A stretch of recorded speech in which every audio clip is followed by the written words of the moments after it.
going on, man? Nothing, dude. About to hit the road tomorrow. Yeah. Okay. Yeah. So, Going to New Jersey, man. tough. I know, right? Tough. It's gonna be hard, man. What's been going on?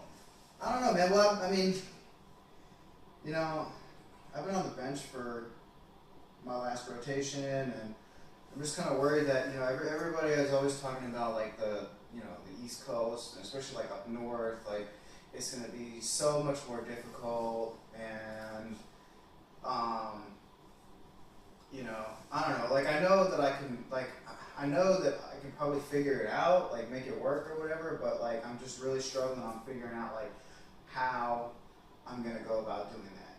Because like I worked some shows on the West Coast, and then I've worked a couple shows on the East Coast, and they're just totally different. Yeah, they are. They're different.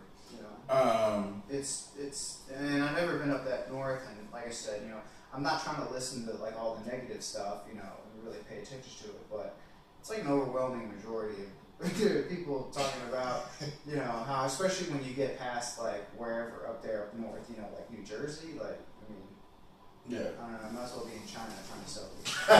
What's up? No, I get it. I've worked some East Coast stores, and they're definitely different. We're sent to Utah, and we're taught this system, and then we go out to Oregon and Washington and train, and then we're sent out to our first show, and then it's totally different because you're either in like a $20,000 store or you're on the East Coast, and you got to figure it out, and it's different. Yeah, that's the thing too, is it's a $25,000 goal. Exactly.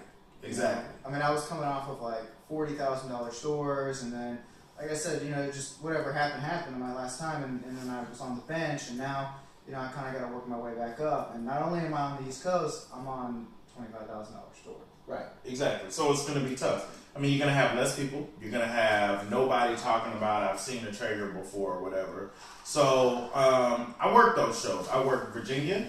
I worked here in Charlotte, which is tough. Oh, yeah, I worked in Charlotte? Yeah, I worked in Charlotte like 2 or 3 times. Well, twice, and then helping people. But anyway, Gotcha. Anytime somebody's here, I always go by. Nonetheless, it's tough on the East Coast. I mean, Ohio, Boston today was my hardest show. And I remember I went in there to quote unquote save the show. How do you save the show when you're like, oh, I need some help too? You know what I mean? But I remember going out there, and the first couple days I didn't really do much, and then long story short, I ended up doing really well at the end. Like the last 2 days, I ended up doing like $8,000, $9,000 in those 2 days. On those last 2 days, $5,000 day on the Sunday. And so I think back to what really helped me, and it's really just being solution oriented, especially in this time of year. Dude, anybody can sell April, March through June. You know what I mean? Through July. Anybody can sell then. In fact, if you can't sell then you really shouldn't be a part of the team. But it's this time of the year that truly defines who can sell, because it's August. I already got my grill if I was getting one. Yeah. I don't see barbecuing past August. You know what I me? That's what I'm worried about. Is like the way I'm picturing it in my head is like I'm gonna go up there and people are gonna be like, dude, I'm putting my grill away because the winter's coming. That's exactly what they're gonna say. I'm gonna come back and see me. That's exactly what they're gonna say. Or whatever. So then the question then becomes, how did I survive that? Because I went to Boston in late August. 2 years ago, this same time, I went to Boston late August. So how do you sell in a place like that? And I think it's kind of like what Dan's been talking about, what Rob's been talking about. You gotta be the solution. You have to provide a solution. See, everything that we teach you, right? So if I go to Utah and I use everything that Utah teaches me to do, it's only going to teach you to sell 70%. Right. You have to. You mean like in a West Coast store or something? No, the other period. 30% are people. Period. What we teach you in Utah works anywhere, but it's only going to work at about a 70% level. You have to have a skill set that comes in with the other 30% to tip it over the edge. So if I would be lying if I sat here and said, okay, everything that we teach in Utah is going to work 100% of the time. That's just not true. Nothing works. But it's going to work most of the time. it's that 30% of the time that you've got to add in whatever skill set that you bring to the table. So, and I think what really helps me is being solution oriented, dude. I just think of everybody as having this problem. Okay, let's go back. Our product is the bomb. Mm-hmm. It really is. And you know, I've done a lot of sales, and I don't find too many products that you sell that really is the bomb. Like it's the best of the best, right? So when you talk to customers, do you hear anybody ever say, "Oh, this is terrible. This is a piece of crap. Like I wouldn't get it"? Is that the majority of your responses? No. No. No matter where I've been. No matter where you go, people are like, "Wow, this is the bomb." So first, we get out of our head that people don't want it. People want this solution, right? But there's something holding them back. So if we know that most of the people that we talk to are going to want it, but then we also have these group of people that walk away without it, where do we meet in the middle? You want this. How do I get you this? It's a solution thing, man. There's something holding me back from getting it. It's not that I don't want it. So a lot of times when we say sell the solution, the first thing that comes to mind is sell the Traeger and sell the benefits of the Traeger and tell them more about the Traeger. But a lot of times, that's not the problem. Mm-hmm. That's not the problem. Because we know that they want it. So that couldn't be the problem. I don't have to continue to sell them on the problem. I've got to figure out whatever their true problem is that's holding them back. What's the real issue? I've got to dig deeper. So like when you think about it, when you say, you know, which size would you use, right? 9 times out of 10, whatever size they pick, they would bet you $1 million that they're not getting a grill right now. Right. You know what I mean? Which size would you use? The Texas. Yeah, what size would you use? like, Well, we'd probably use the Junior. And they're just like, okay, going through the motions, right? They're just humoring you. Yeah, they're just humoring you. Let me, you know, satisfy you. You sat here, you showed me some wood. Let me go ahead. The least I can do is pick a grill, right? So they don't really think that they're getting a grill. So I think when you talk about becoming the solution, the first thing that's important is follow a system. Mm-hmm. Follow the closing system that we give you. It's the triangle. Let me tell you why. Number one, when you use the triangle effectively, it keeps people in the booth for a long time. Right. It keeps people in the booth for a long time. And that's huge. The reason why that's big is because the first few objections that you're going to get are never going to be the real problem. And remember, that's our ultimate goal, is to get to the real problem. Well, the first few objections I get are just BS objections. I already got a grill, got 5 grills anyway, let me talk to my wife. Like all this stuff that's BS. Like we know that it really doesn't mean anything. These are just reasons why you won't walk away with it right now. So, in order for us to get through all the BS, we got to stay in the triangle. Get one of their BS objections, overcome it, build value, and then close, right? And get all the way out. The time, and this is so key, when closing actually begins is when you've given away the cover. Mm-hmm. That's when it begins. Because now I've got to continuously get the real objections out. Usually the first time that people actually consider getting the grill for real is when I do the chicken challenge. You know what I mean? I do the chicken challenge. Man, it's the best chicken that you've ever had. You'll knock it out of the park. And you can see it in their eyes when they're just like... Because it's starting to make sense. It's starting to make sense. Like, I can put this thing on here and walk away and it works. So they really start contemplating. And that's when you'll see, like, husbands and wives start looking at each other and stuff like that and showing you all these closing signals. And then they're still like, yeah, but it doesn't make sense. And then I give away the cover, right? Well, that's the beginning of when this stuff starts. That's a necessary evil. Remember, if our end goal is to get to the real problem, the necessary part from the beginning is getting through the triangle, getting through the cookbook, the chicken challenge, and the cover as fast as possible. Let's get at least 3 or 4 BS objections out of the way, right? So then we're focused on where we are, which is the beginning. That's the close. Mm-hmm. Now we're about to close. Because now they've said all their BS objections. Now we're going to start getting real objections. Here's the thing. If somebody gives you an objection at the beginning, like, let me talk to my wife, it's really just BS. Like, oh, okay, I'm not going to make this decision without my wife. But when they do it like 4 objections later, like 3 minutes later, now it's like, it's a difference in that and... Like they're actually considering. Right, like, okay, I got to call my wife. It's different, right? Mm-hmm. So now I'm getting down to the core of the problem. a lot of times what I'll do is, especially if they give me the same objection over and over again, like, let me think about it, yeah, let me think about it. Dude, I'll sit back and say, listen, what's really holding you back? Because the objective here, again, is to get the real problem out. You've got to get the real problem out. That's the first thing is follow the system, because the system is designed to get the real problem out. Secondly, you've got to get it out. Ask them. Sometimes they'll tell you, but most of the time they're just going to keep giving you the same objections over and over and over and over again. Instead of giving them the same rebuttals, because you sound really silly if you keep saying caller, or you sound really silly if you keep saying get it anyway. At some point, 5 or 6 objections in, that's when you got to be like, okay, dude, for real, what's really holding you back? And if you ask it very sincerely, they'll tell you. And they'll give you the real problem. The real problem is, well, we're about to move, and I really just don't want to pack up another box. Or the real problem is, listen, dude, this sounds great, but it's freaking August. I'm about to put my grill up. Right. Or the real problem is, listen, dude, honestly, I've been wanting these forever. My kid went out and saved his lunch money and bought me a grill for Father's Day.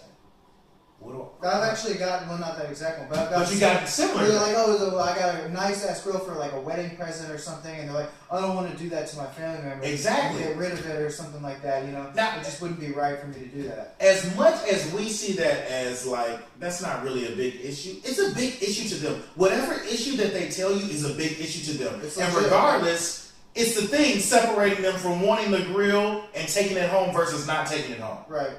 So I've got to take that problem that they have and solve that solution. Mm-hmm. See, a lot of times it's not the grill. Sometimes it is, and we'll talk about that. Sometimes it is the grill. But a lot of times it's something that has absolutely nothing to do with the grill. I'm sold on the grill, but you've got to provide me a solution why it makes sense. My wife would kill me if I came home with this, literally. Now, when I get it, at the beginning, it's like, yeah, your wife's gonna kill you anyway. You might as well, your last meal on the Traeger. Mm-hmm. But 5 or 6 objections in, they're like, dude, seriously, my wife would kill me. They're giving you the real problem. And here's the thing. When they give you the real problem, they want you to solve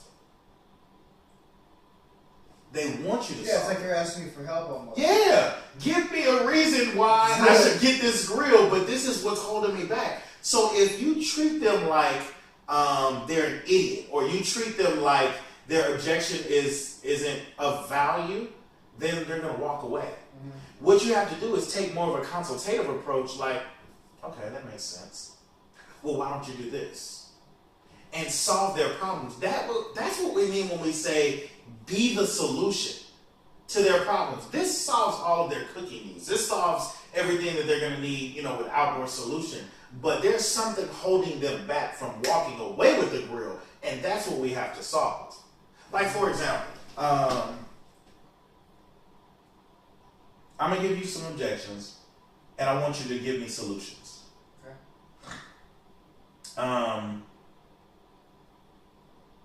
Let's use the last one we talked about. Listen, I really have been wanting one of these for a while. I've been looking at them.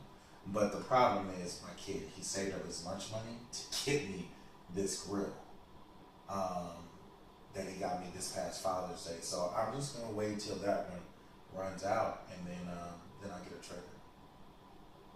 I understand. Yeah, I mean, lunch money, it probably took him a while to, actually save up the money, and then, it meant something to him to buy you the grill. You guys probably looked for it together and everything like that. Yeah. Tell you what, you guys just got the grill a little while ago. It sounds like. Put it up on Craigslist. Make sure you guys put the title on there, for what the actual brand is, okay? Because you actually get some money for it. Get the grill now. Now it'll be a case of your son didn't just get this grill for you, save up money, for you, so that dad can go out there and use the grill. Now y'all are going to be going out there together, using your Traeger.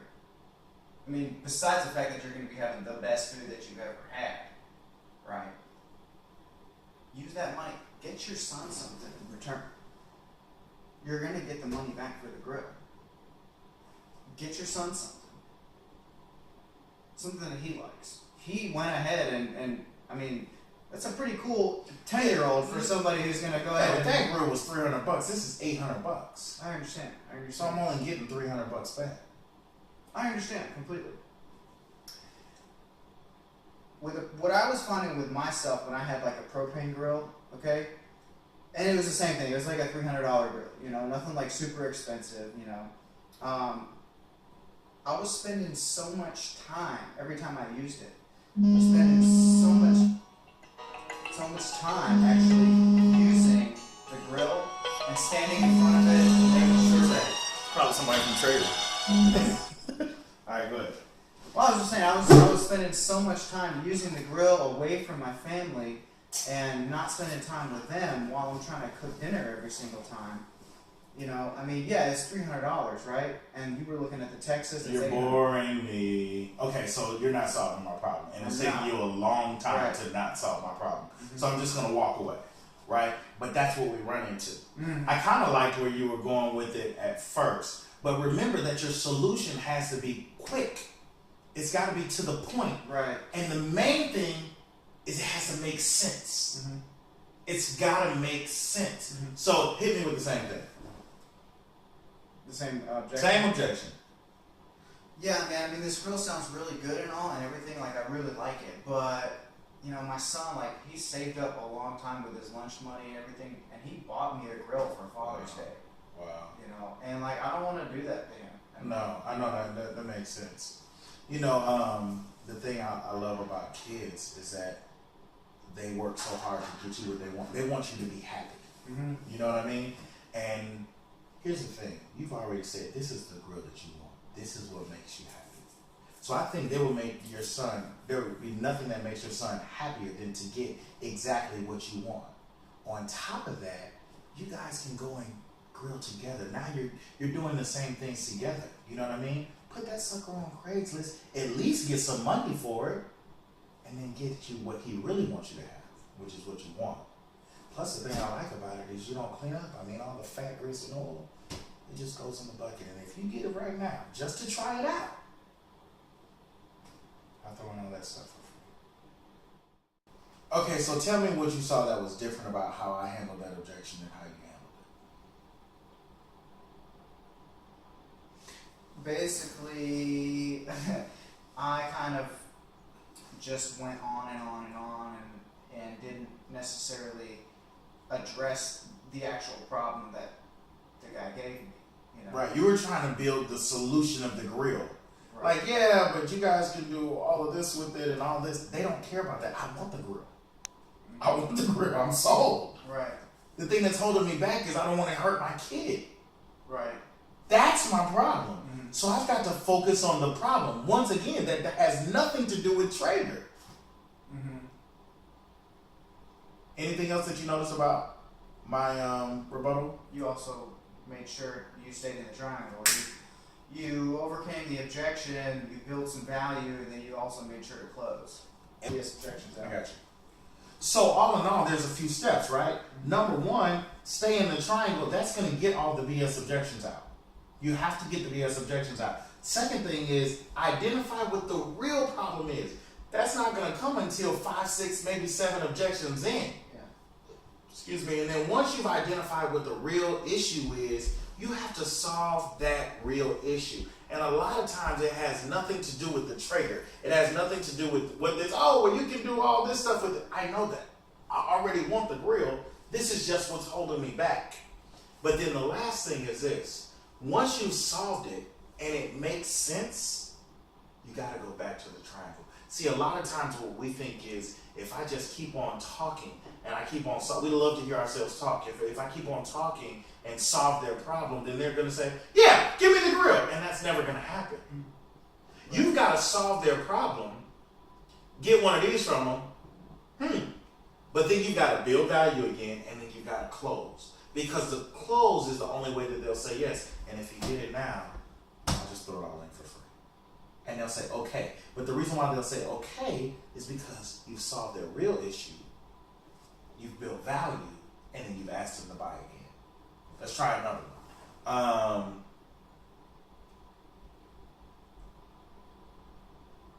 Okay, let me do this. I'm gonna go ahead and get it. I've got to run to the bank real quick and transfer money from one account to the other. Transfer money from one account to the other. Yeah. So just hold this one here and let me go to the bank real quick. I'll transfer money from one account to the other. Yeah. I understand. I mean, I would really like to be able to hold one for you. It's just that like we can't just write your name on one or whatever and hope that somebody comes back because they're a cash and carry here. Mm-hmm. We'll go ahead and get it for you now. And I'll tell you what. Go ahead and get it for you now, and then you can just transfer the money in after you make the purchase. And I'll tell you what. Yeah, I'll still just throw in all the stuff there for free. Okay, cut. You didn't solve my problem. What's my problem? That you don't have the money for it. Right. So you're like, just get it now. And what am I gonna say as a customer? Yeah, I don't have the money. I'm gonna give you the same exact objection. Right. But that's what we do, man. That's what we're doing out there in the field. We're not really listening to their problem, so we're not solving their problem. Right. So how can we really be the solution? Sure. So what would you say to somebody? Because I mean, like, Okay. that's one of the only Ask people me. I don't hardly ever get Ask that me. objection. Ask me. Yeah, I want to get it now, but like I need to transfer money into my bank account. Okay. So just hold it here for me. and No. I'll go to the Just bank. use your phone. You can transfer it on your phone. Name one bank that doesn't have the ability to transfer over the phone. Exactly. Here's my thing. People are going to give you reasons. And your whole job, when you're 5, 6, 7 objections into it, is to solve it. You see it as whatever it is, it's just holding me back from getting the grill. Solve it. You have to change your mindset as you're like this, you have this S on your chest and it's a solution, man. Like they're giving you problems, solve them. Because I know that same person, I don't know what's going to happen when they leave. You know what I mean? God forbid something happens with their car, or they can't make it back, or their husband calls them and tells them, hey, can you go pick up the kids because I can't. I don't know what's going to happen. So going to the bank, which was an easy, simple task, which I really think that they were going to do. If they leave, they never come back. Solve it now. Solve it now. Start taking every problem that they give you as, well, just do this. We'll solve it this way. Transfer it from your phone. Well, I got to talk to my husband. Well, just call him. Make it sound like No big deal. it's no big deal. Right. You've got to make $1,000 decision sound like it's $10. Like it's not that big of a deal. You know what I mean? Like, oh, we'll just do this. Let's do another one. Let's do another one. And really think about the problem and then solve it. Or make it make sense. It's not even sometimes that you solve it, you just make it make sense. Right. Okay. Definitely been thinking about getting one of these. The problem is we're about to move. So I really kind of want to wait till you guys come back. I know you guys come back around December. And then that'll be a better time for us because we'll already be moved into the house. Well, I mean, if you're about to move, just put it on the moving truck. Just don't take it out of the box. And what I like about it too is, all the grease, fat, and oil just slides down into that bucket there. So when you guys set it up and use it, you don't have to clean it up either. And I'll tell you what, you get it right now, I'll just throw in the $90 worth of stuff. Perfect. You solved it. You see what I'm saying? It's like, oh, well, just keep it in the box. That way, because you guys are going to be Because moving it's not like the boxes moving anyway. truck is going to charge them extra to put one more box Right. inside their truck. It's the dumbest excuse that I get, but have you ever gotten that one? Several times. It's so dumb, right? But when you say it in a way where you're solving problems, and I'm like, Okay, so let me give you another one. So here's the objection. Here's the thing, man. I've been one for a while. I don't make impulse decisions. It just doesn't happen. I don't know if you've heard of Dave Ramsey, but we're on his plan. So we have committed to going home and thinking about it. Sure. I guess he doesn't shop at Costco very much, man. what's really the risk? You know what I mean? Go home, do your chicken challenge. If it's not the best chicken you've ever had, it's Costco.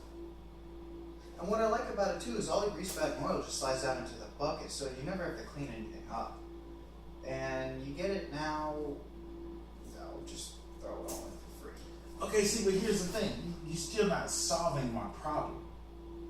What was my problem?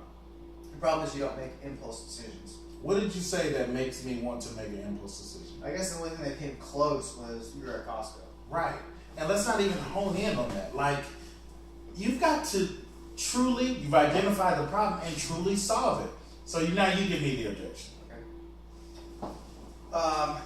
Look, this sounds good and all, but my wife and I we don't make impulse decisions, man. Like, we're gonna have to think about it. Yeah. I appreciate your time and everything, but we'll think about it. No, I'm the same way, dude. I don't like impulse decisions because I've been burnt too many times. You know what I mean? You get home and you find out it's not factored to be what it was supposed to be.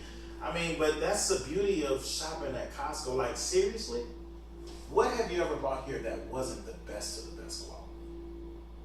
You know what I mean? Like, Yeah, seriously. True. I mean, that's why you shop here.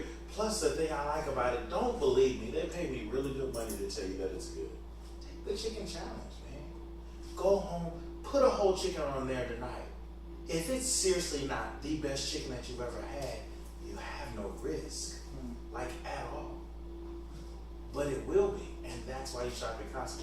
And do what I'm telling you, if you got it now, just to try it, I'm throwing all that stuff.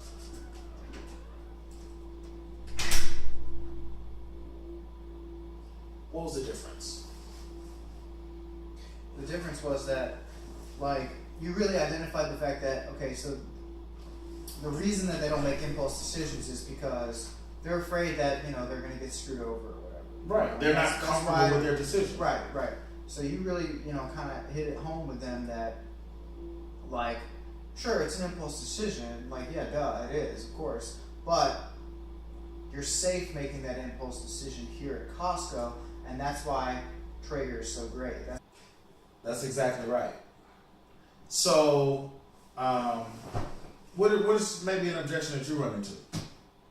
I mean, honestly, one of the biggest ones that I run into is the whole wife or husband thing.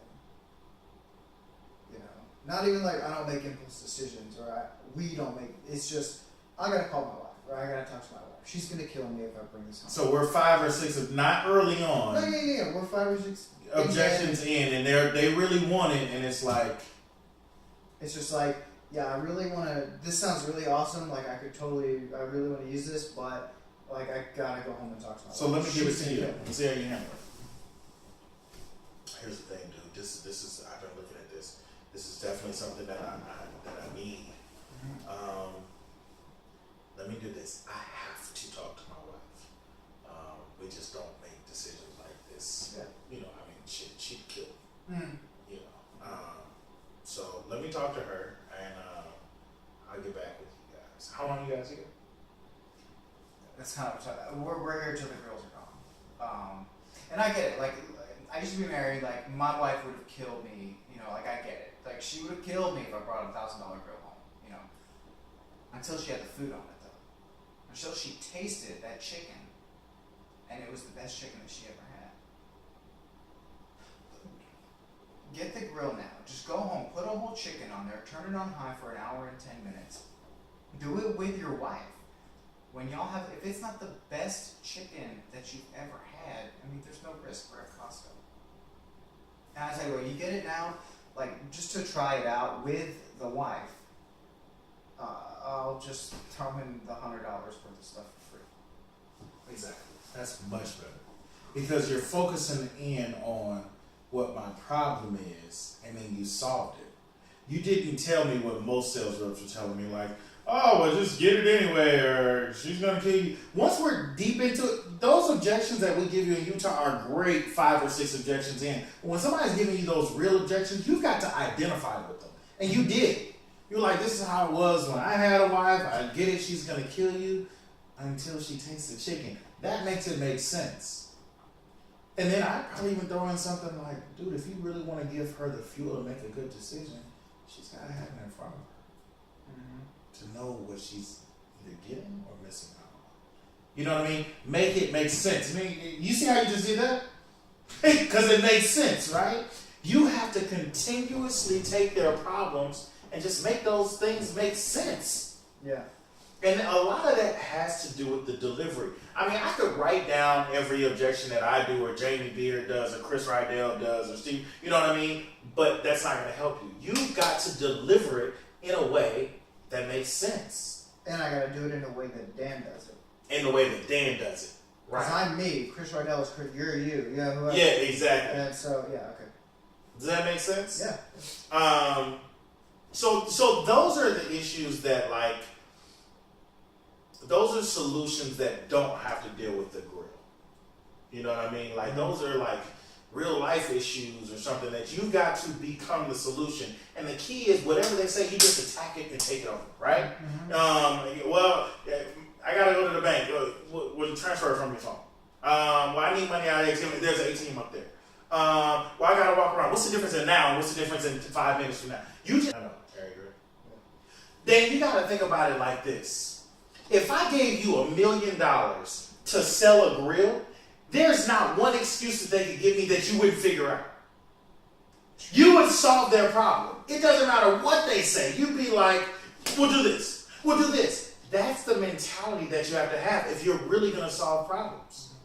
Whatever you give me doesn't matter. Just do this. And this fixes it because I got to get $1 million. You know what I mean? Have that mindset. But there are other times when there's issues that the grill solves. Right.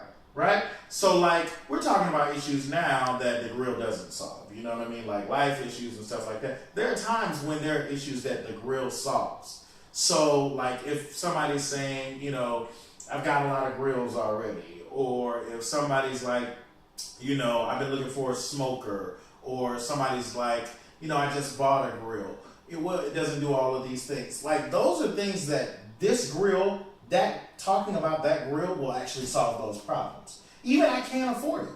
Somebody tells me I can't afford it, I use a food store. Take a burger, 6 inches around, 2 inches thick, 10 minutes on the grill, you never flip it. You come back at 6 inches around, 2 inches thick, they don't shrink. So every single dollar I put in that burger, I get for leftovers. We save money. So the grill solves that problem, right? Yeah. So there are issues when the grill will solve the problem, and then there are issues where there's life situations that you have to figure out what the problem is and solve it. How do I identify which solution to use? Well, I guess like as far as like the grill would solve a problem, the grill would solve any problem that deals with taste, convenience, T-bag. Exactly. Exactly. Okay, all those things. Exactly. And then outside of that, then you gotta just gotta figure out what the real problem is, and then find a solution to it. 100%. Dude, if it's dealing with taste, ease, versatility, or convenience, the grill solves that. The grill solves that.